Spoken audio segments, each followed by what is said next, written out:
சமாதானம் இல்லாம ஒரு மனுஷனால நிம்மதியா வாழ முடியாது. இந்த உலகத்துல அவனுக்கு ஒரு மென்டல் எபிலிட்டியோட வாழணும் அப்படின்னு சொன்னாலே அவனுக்குள்ள சமாதானம் இருக்கணும்.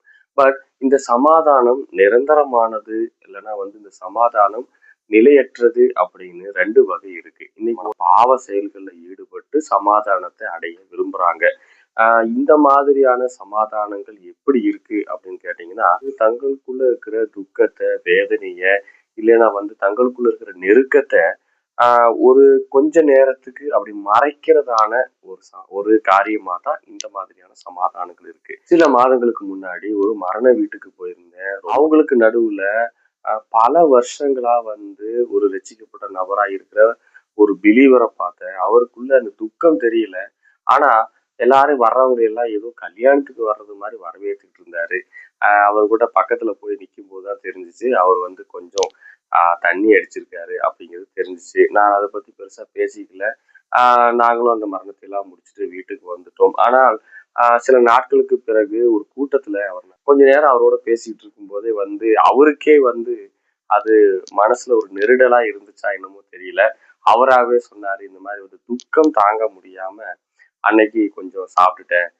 இதுதான் முதல் முறையா நான் சாப்பிட்டேன். எல்லாரும் சொன்னாங்க துக்கம் தாங்கிறதுக்கு இது கொஞ்சம் யூஸ் ஆகும் அப்படின்னு சொன்னாங்க. அதனாலதான் கொஞ்சம் சாப்பிட்டு இருந்தேன். மற்றபடி நான் ரெகுலர் குடிகாரன்லாம் கிடையாது. எப்போவாவது இந்த மாதிரி ரொம்ப துக்கம் தாங்க முடியாம வரும்போது நான் கொஞ்சம் தண்ணி அடிப்பேன், அவ்வளவுதான் அப்படின்னு சொன்னாரு. ஸோ நான் கேட்டேன், அப்படி நீங்க தண்ணி அடிச்சதுனால உங்களுக்குள்ள மனசமாதானம் ஏற்பட்டுச்சா அப்படின்னு கேட்ட போது எனக்குள்ள அந்த நேரத்துல அதை மறந்துட்டேன். அந்த மாதிரி எங்க அம்மா இறந்துட்டாங்க அப்படிங்கிறத நான் ஒரு ஒரு சில மணி நேரங்களுக்கு நான் மறந்துட்டேன்.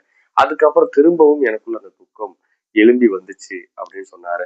சமாதானத்தின் பிரபு என்று அறியப்படுகிறவர் இயேசு கிறிஸ்து. இன்னைக்கு நிறைய பேருக்கு இயேசுவால ரட்சிக்கப்பட்டேன்னு சொல்றாங்க, பாவத்துல இருந்து விடுதலை பெற்றேன்னு சொல்றாங்க, எல்லாமே பண்றாங்க. ஆனா சமாதானத்தை அவங்களுக்கு துக்கத்துக்கு நடுவுல, வேதனைகளுக்கு நடுவுல சமாதானம் வேணும் அப்படின்னு சொல்லும் போது அவங்க டெம்பரவரியான காரியங்களை நம்ம தேர்ந்தெடுக்கும் போது அது நம்ம உடலுக்கும், நம்ம ஆவிக்கும், ஆத்மாவுக்கும் பிரச்சனையை ஏற்படுத்தும்.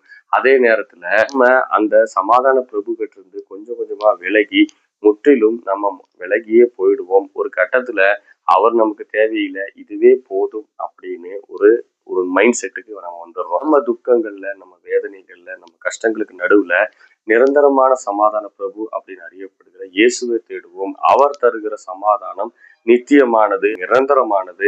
அது எந்த காலத்திலும் எந்த சூழ்நிலையிலும் நம்மளை வழுவி போகாம, அசைக்கப்படாம உறுதியா இருக்க கண்டிப்பா உதவி செய்யும்.